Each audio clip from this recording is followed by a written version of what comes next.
রবি সাহতার বিচার চাই, বিচার চাই।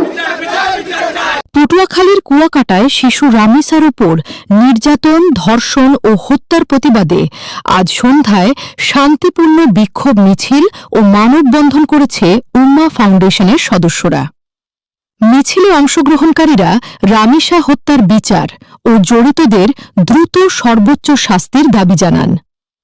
পরে মানববন্ধনে বক্তারা শিশু নির্যাতন ও নারীর প্রতি সহিংসতা বন্ধে কঠোর আইনি পদক্ষেপের আহ্বান জানান।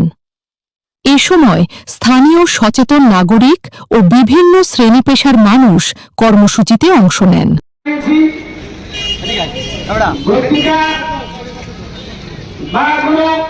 গল্প শোনানোর জন্য নয়,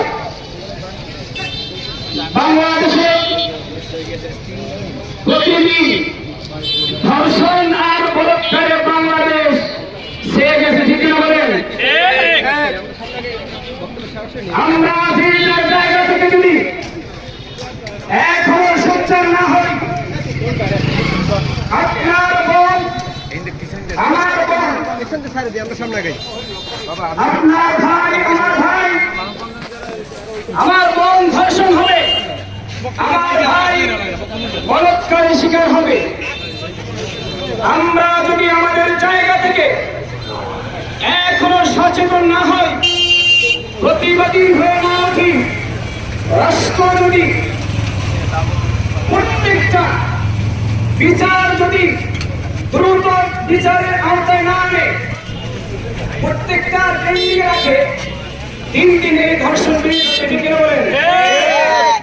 যদি শুনে আজ ধর্ষণ হয়েছে, সকালে দুপুরের মধ্যে তাকে কতল করা ফরজ আইন হয়ে যায়, কোন কুলাঙ্গার সাহস পাবে না। হত্যা করা তো দূরের কথা, ধর্ষণ করার সাহস কোন কুলাঙ্গার করবে না। আমরা এই গভীর জলটায় আমরা 2 দিন, আজকে এবং গতকালকের নিউজে শুনেছি 2 জন ধর্ষককে হত্যা করা হয়েছে। আলহামদুলিল্লাহ। এখনো পর্যন্ত বেশ কয়েকদিন হয়ে যাওয়ার পরেও রামিসা হত্যার বিচার এখনো আমরা পাইনি। বাংলাদেশের আইনমন্ত্রী বলেছেন ঈদের পরে আমরা বিচার করব।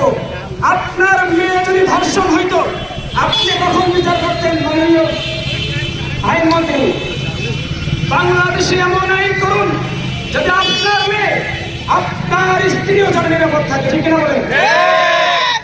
আজকে দুঃখের বিষয়, আমাদের মতো কিছু মাইন্ড চেঞ্জিং শিক্ষকদের জন্য, মসজিদ ও মাদ্রাসার শিক্ষকদের জন্য অনেক মাদ্রাসা প্রশ্নবিদ্ধ হচ্ছে। আজকে দিলাম খুলে একটি লেখার জন্য ঘটনা শুনলাম, ভিডিও ফুটেজ দেখলাম, খুবই দুঃখজনক। আমাদের প্রত্যেকটা সন্তানের নিরাপত্তা লাগবে, আমাদের মা বোনদের শিশু সন্তানদের নিরাপত্তা লাগবে। দেশের আইন, সরকার, দেশের প্রশাসন এখন যদি সোচ্চার না হয়, আমি মনে করি এখানে প্রশাসনিক ভাইরা আছেন, আপনার বউ নিরাপদ না। আপনি পুলিশে চাকরি করেন, আপনার বউ নিরাপদ না, আপনার মেয়ে নিরাপদ না। বাংলাদেশের যিনি প্রাইম মিনিস্টার, তার একটা কোনো সন্তান আসলে নাই, তার মেয়ে ওই বাংলাদেশে নিরাপদ না। আমার বোন, আমার স্ত্রী, আমার মেয়ে এই বাংলাদেশে নিরাপদ না। এই জন্য প্রত্যেকটা বিচার সুষ্ঠুভাবে না করলে প্রতিনিয়ত এরকম ধর্ষণ আর বলাৎকার বাংলাদেশ সে যাবে, ঠিক না বলে? বক্তৃতা লম্বা করবো না, প্রত্যেকটা মানুষের কাজ আছে। এখানে অনেক গুণী মানুষেরা আছেন, আমি সংক্ষিপ্ত আলোচনা করার জন্য বিরত